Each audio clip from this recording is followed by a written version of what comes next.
नमस्कार। बहुत स्वागत है आप सभी दर्शकों का वृषभ राशि के लिए मंगल गोचर के इस वीडियो में। शनि से दृष्ट मंगल क्या मंगल करेंगे अमंगल? जी हाँ, पराक्रम, साहस, शौर्य और ऊर्जा के कारक ग्रहों के सेनापति मंगल 21 जून को अपनी मूल त्रिकोण राशि अग्नि तत्व राशि मेष राशि को छोड़कर धन, सुख, कंफर्ट, लग्जरी और प्रेम के कारक ग्रह दैत्य गुरु शुक्र की साधारण राशि वृषभ राशि में गोचर कर चुके हैं और 2 अगस्त तक वृषभ में ही रहेंगे।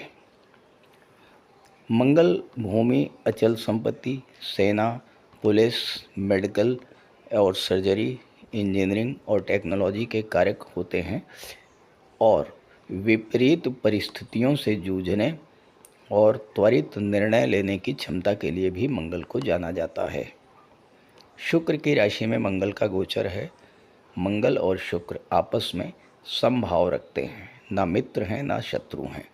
इसलिए इस समय मंगल शांत और स्थिर अवस्था में रहेंगे। इसका अर्थ ये है कि जो भागदौड़ आपने करनी थी वो आपने कर ली। अब टिक कर कार्य करने का समय आ गया है। जो जातक इस गोचर काल में टिक कर कार्य करेंगे, धैर्य के साथ निरंतर परिश्रम करेंगे, वो बड़ी सफलता प्राप्त करेंगे। इस पूरे गोचर काल में मंगल 3 नक्षत्रों में रहेंगे। 4 जुलाई तक सूर्य के नक्षत्र कृतिका में, उसके बाद चंद्रमा के नक्षत्र रोहिणी में जाएंगे और अंत में अपने ही नक्षत्र मृगशिरा में चले जाएंगे, जहां अपना पूर्ण बल प्राप्त कर निर्णायक फल प्रदान करेंगे। तो मंगल के इस गोचर का वृषभ राशि के जातकों के जीवन पर क्या प्रभाव पड़ेगा, इसी पर चर्चा करेंगे इस वीडियो में। ये विश्लेषण आपकी चंद्र राशि के आधार पर किया जा रहा है। तो ये है वृषभ राशि के जातकों की कुंडली। मंगल का गोचर आपकी कुंडली के लग्न भाव में है और यहाँ पर गोचर करते हुए मंगल की दृष्टि चौथे भाव पर पड़ रही है।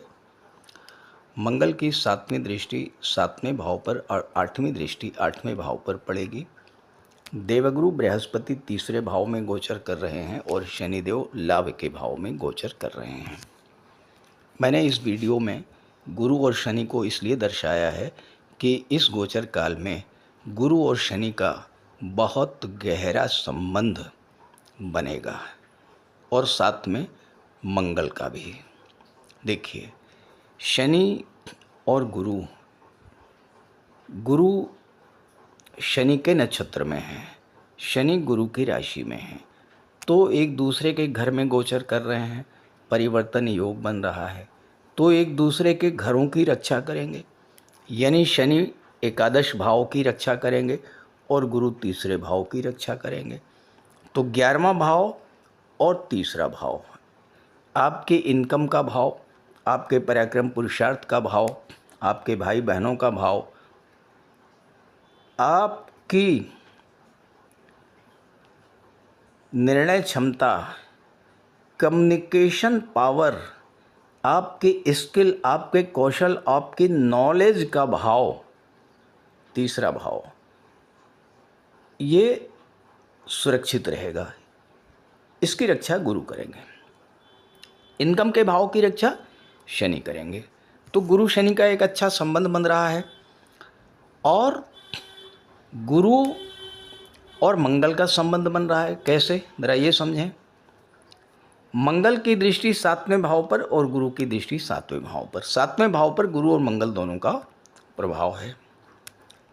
8वें भाव पर शनि की दृष्टि है और मंगल की दृष्टि है, तो 8वें भाव पर शनि और मंगल का प्रभाव हो गया।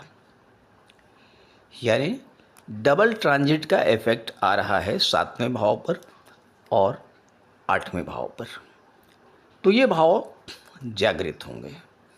इन भावों के जागृत होने का क्या प्रभाव पड़ेगा?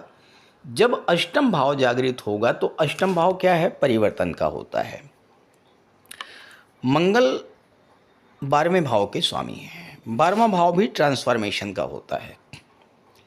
अभी तक मंगल 12वें भाव में थे। अपने जीवन में चल रही समस्याओं से बाहर निकलने के लिए, अपने जीवन को परफॉर्म करने के लिए, अपने जीवन को ट्रांसफॉर्म करने के लिए, एक परिवर्तन करने के लिए आपने अभी तक जो एफर्ट्स किए, उन एफर्ट्स का फल अब आपको मिलने जा रहा है। अपने जीवन में आप एक परिवर्तन चाहते थे, परिवर्तन करना चाहते थे, अब वो परिवर्तन आपको मंगल प्रदान करेंगे आपके लग्न के भाव में बैठ करके। 12वें भाव के भी स्वामी हैं और 8वें भाव पर दृष्टि है, और बैठे कहाँ पर हैं? शुक्र की राशि में। तो बड़े शांतिपूर्वक, धैर्यपूर्वक आपके जीवन में एक बड़ा परिवर्तन आएगा। और ये परिवर्तन किन किन चीज़ों को लेकर के आएगा? ये परिवर्तन आपके चौथे भाव की चीज़ों को लेकर के आएगा, यानी आपके प्रॉपर्टी को लेकर के ये परिवर्तन आएगा। नए घर में आपका प्रवेश हो सकता है, नया वाहन आप खरीद सकते हैं, और सबसे बड़ी बात यह है कि घर में अगर तनाव की स्थितियां चल रही थीं, वो स्थितियां सामान्य होंगी। और सबसे अच्छी बात क्या है कि मंगल की दृष्टि चौथे भाव पर सूर्य की राशि पर पड़ रही है, यानी आपके जॉब, कैरियर और प्रोफेशन में अगर किसी तरह की बाधा आ रही थी, गवर्नमेंट का सपोर्ट नहीं मिल पा रहा था, तो इस समय गवर्नमेंट का भरपूर सहयोग मिलेगा और आप अपने मनोवांछित लक्ष्य को प्राप्त कर पाएंगे। गुरु और मंगल दोनों की दृष्टि सप्तम भाव पर पड़ रही है। सप्तम भाव जागृत हो गया, मंगल अपनी ही राशि को देख रहे हैं, और मंगल त्वरित निर्णय लेने के लिए जाने जाते हैं। यहाँ पर गुरु क्या है? गुरु विवाह के कारक होते हैं, संतान के कारक होते हैं। मंगल की दृष्टि पड़ रही है, विवाह को लेकर के कोई त्वरित निर्णय इस समय आप ले पाएंगे। दाम्पत्य जीवन में जो समस्याएं चल रही थी, उनको लेकर के भी एक त्वरित निर्णय लेने की स्थिति में आप होंगे, एक शुभ निर्णय आप लेने की स्थिति में होंगे, क्योंकि मंगल और गुरु दोनों की दृष्टि सप्तम भाव पर है, और गुरु अत्यंत शुभ ग्रह हैं। मंगल अभी तक एग्रेसिव थे, लेकिन अब मंगल शांत हैं। तो ऐसी स्थिति में फैमिली लाइफ में, मैरिज लाइफ में जो प्रॉब्लम्स चल रही थी, उनका त्वरित निर्णय, सलूशन आपको इस समय मिलेगा। बहुत तीव्र गति से आप कार्य करेंगे। सातवां भाव व्यापार का है। व्यापार में कोई आप परिवर्तन करना चाहते थे, व्यापार का विस्तार करना चाहते थे, व्यापार में आप पूंजी निवेश करना चाहते थे।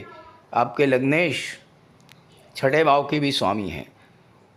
पैसा लगाने के लिए आप लोन लेना चाहते थे, प्रॉपर्टी खरीदने के लिए लोन लेना चाहते हैं, यहाँ पर भी आपके लिए सपोर्ट करेंगे गुरु, मंगल और शनि तीनों, क्योंकि तीनों का बहुत गहरा संबंध इस गोचर काल में आपकी कुंडली में बन रहा है। अष्टम भाव शनि और मंगल दोनों से दृष्ट है, और अष्टम भाव आयु का होता है। थोड़ा ध्यान दीजिएगा, मंगल की दृष्टि है, चोट चपेट एक्सीडेंट की घटनाएं हो सकती हैं, थोड़ा सावधानी बरतिएगा, खास करके वाहन चलाते समय, लेकिन शनि आपकी यहाँ पर रक्षा करेंगे। आयु के कारक होते हैं, आयु में वृद्धि करेंगे, लेकिन संघर्ष बढ़ाएंगे। सावधानी रखिएगा वाहन चलाते समय। चौथे भाव और सातवें भाव का बहुत गहरा संबंध बन रहा है, क्योंकि यहाँ पर सूर्य की राशि है और सातवें भाव पर मंगल की खुद की राशि है। सूर्य, मंगल, गुरु परम मित्र हैं, एक दूसरे को सपोर्ट करते हैं, और भाग्येश आपके हैं शनि। शनि बाधा और रुकावट पैदा करते हैं, चीज़ों को डिले करते हैं। भाग्य में जो देरी हो रही थी, उस देरी को देवगुरु की दृष्टि समाप्त करने जा रही है। गुरु की दृष्टि लाभ पर भी है, गुरु की दृष्टि भाग्य पर भी है, और गुरु की दृष्टि सातवें भाव पर भी। विवाह से लाभ, व्यापार से लाभ, पार्टनरशिप से लाभ, पिता से लाभ, गुरु, बॉस, सीनियर्स से लाभ, इनकम में वृद्धि। कुंडली में जब भी मंगल और गुरु का संबंध बनता है तो extra source of income generate होते हैं, और इस समय आपके लिए एक से अधिक आय के साधन बनने का योग बन रहा है। अब ये आय के साधन आपके प्रॉपर्टी से हो सकते हैं, बिजनेस से हो सकते हैं, मेडिकल के क्षेत्र से हो सकते हैं, नौकरी से हो सकते हैं। आप जो भी कार्य कर रहे हैं उससे हट करके एक एडिशनल इनकम आपकी होने जा रही है। मे भी पॉसिबल कि आपको रेंटल इनकम हो जाए, आपका कोई शॉपिंग कॉम्प्लेक्स टाइप की चीज़ है, कोई गोडाउन है या कुछ आपने ऐसा बना रखा है, उससे आपको इनकम हो सकती है। प्रॉपर्टी को सेल आउट करके भी आपकी इनकम हो सकती है। पुरानी संपत्ति को बेच करके नई संपत्ति खरीदने का भी योग इस समय मंगल के द्वारा बनाया जा रहा है। जो फालतू के खर्चे, स्वास्थ्य संबंधी समस्याएं अभी तक मंगल के 12वें भाव में गोचर के कारण बनी हुई थी, वो सारी समस्याएं इस समय समाप्त होंगी। खर्चे आपके नियंत्रित होंगे, अस्पताल से आप स्वस्थ होकर बाहर लौटेंगे और आपके जीवन में एक बड़ा और क्रांतिकारी परिवर्तन मंगल लेकर के आ रहे हैं। तो इस गोचर का पूरा लाभ उठाइए। ये वीडियो, ये जानकारी अपने साथियों, अपने मित्रों को जरूर शेयर कीजिएगा। और साथ ही साथ प्रश्न यहाँ पर यह है कि क्या सभी वृषभ राशि के जातकों को एक जैसा ही फल मिलेगा? ऐसा बिल्कुल संभव नहीं है, क्योंकि वृषभ राशि के करोड़ों जातक हैं और हर जातक की कुंडली में ग्रहों का गोचर अलग अलग है। अगर आप अपनी जन्म कुंडली के बारे में जानना चाहते हैं, उसका विश्लेषण कराना चाहते हैं, इसी वीडियो के डिस्क्रिप्शन बॉक्स में मैंने व्हाट्सअप नंबर दे दिया है अपना।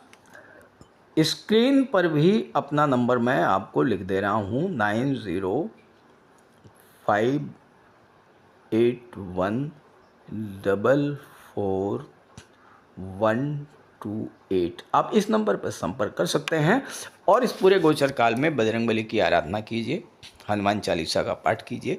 मंगलवार को बजरंगबली के मंदिर में जाकर उनके दर्शन कीजिए, उनके चरणों में बैठिए, हनुमान चालीसा का पाठ कीजिए, हनुमान जी को चोला चढ़ाइए और उनसे प्रार्थना करिए कि आपके जीवन में जो समस्याएं चल रही हैं उन्हें शीघ्र से शीघ्र समाप्त करें। ये सब उपाय आप कीजिएगा तो बहुत अच्छा लाभ आपको मिलेगा। नमस्कार।